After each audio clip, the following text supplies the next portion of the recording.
نہج البلاغہ خطبہ نمبر 3۔ اس خطبے کو شکشکیہ کے نام سے بھی یاد کیا جاتا ہے۔ بسم اللہ الرحمن الرحیم۔ خدا کی قسم، فرزند ابو قحافہ نے لباس خلافت کو کھینچ تان کر پہن لیا ہے، حالانکہ وہ جانتا ہے کہ خلافت کی چکی میں میری حیثیت اس کے درمیان والے کیل کی طرح ہے،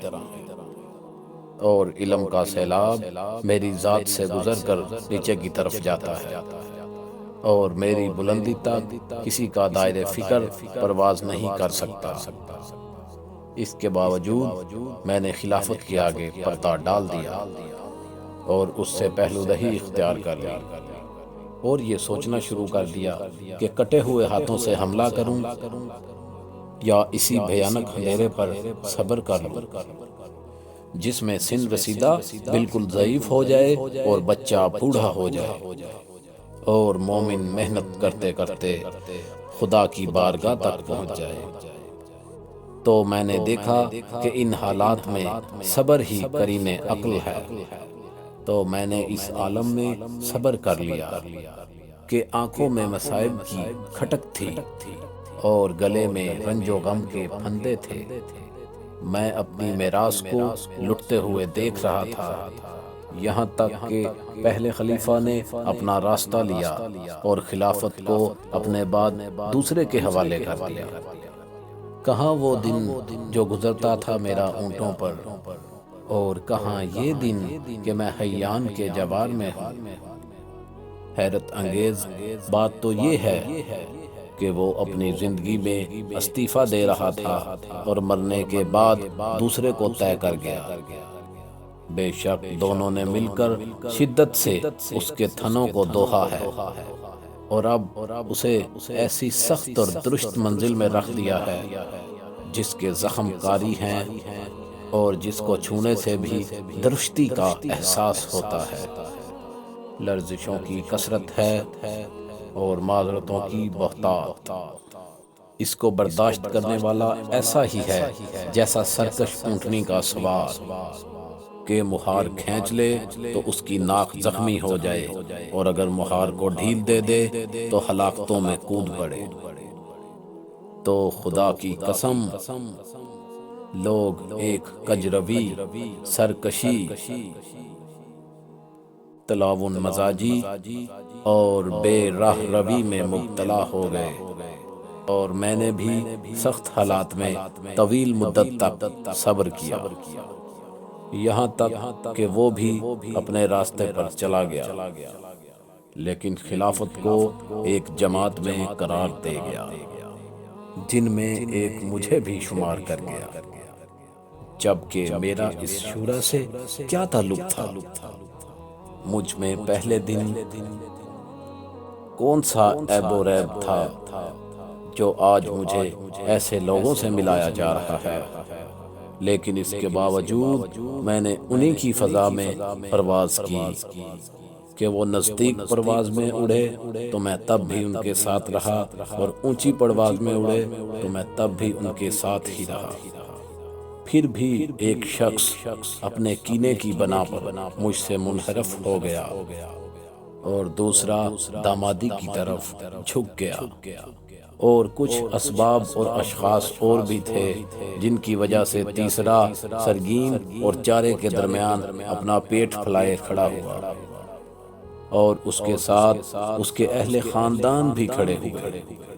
اور وہ خدا کے مال کو اس طرح حسب کر رہے تھے جس طرح اونٹ بہار کی گھاس کو چر لیتا ہے، یہاں تک کہ اس کی بٹی ہوئی رسی کے بل کھل گئے اور اس کے اعمال نے اس کا کام تمام کر دیا، اور شکم پوری نے اسے منہ کے بل گرا دیا۔ اس وقت جس چیز نے مجھے دہشت زدہ کر دیا وہ یہ تھی کہ لوگ بچو کی گردن کی بال کی طرح میرے گرد جمع ہو گئے اور چاروں طرف سے میرے اوپر ٹوٹ پڑے، یہاں تک کہ حسن و حسین علیہ السلام کچل گئے اور میری ردا کے کنارے پھٹ گئے۔ اور سب میرے ارد گرد بکریوں کے گلے کی طرح گھیرا ڈالے ہوئے کھڑے تھے۔ اور جب میں نے ذمہ داری سنبھال لی اور اٹھ کھڑا ہوا تو ایک گروہ نے بیعت توڑ دی اور دوسرا دین سے باہر نکل گیا، اور تیسرے نے فسق اختیار کر لی۔ جیسے کہ ان لوگوں نے ارشاد الہی سنا ہی نہیں ہے کہ یہ دار آخرت ہم صرف ان لوگوں کے لیے قرار دیتے ہیں جو دنیا میں بلندی اور فساد نہیں چاہتے ہیں، اور عاقبت صرف اہل تقوی کے لیے ہے۔ ہاں ہاں، خدا کی قسم ان لوگوں نے یہ ارشاد سنا بھی ہے اور سمجھے بھی ہیں، لیکن دنیا ان کی نگاہوں میں آراستہ ہو گئی ہے اور اس کی چمک دمک نے انہیں لبھا لیا۔ آگاہ ہو جاؤ، وہ خدا گواہ ہے جس نے دانے کو شگافتہ کیا اور ذی روح کو پیدا کیا، کہ حاضرین کی موجودگی اور انصار کے وجود سے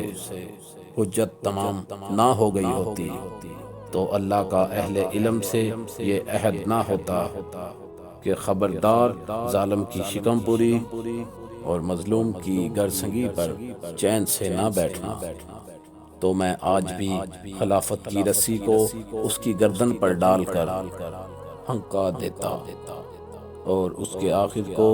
اول کے کاسے سے سیراب کرتا، اور تم دیکھ لیتے کہ تمہاری دنیا میری نظر میں بکری کی چھینک سے بھی بے قیمت ہے۔ کہا جاتا ہے کہ اس موقع پر ایک عراقی باشندہ کھڑا ہوا اور اس نے آپ علیہ السلام کو ایک خط دیا جس میں کوئی فوری جواب طلب مسائل تھے۔ چنانچہ آپ علیہ السلام نے اس خط کو پڑھنا شروع کر دیا، اور جب فارغ ہوئے تو ابن عباس نے عرض کیا کہ حضور بیان جاری کیجیے۔ افسوس ابن عباس، یہ تو ایک شک شکا تھا جو ابھر کر تب گیا۔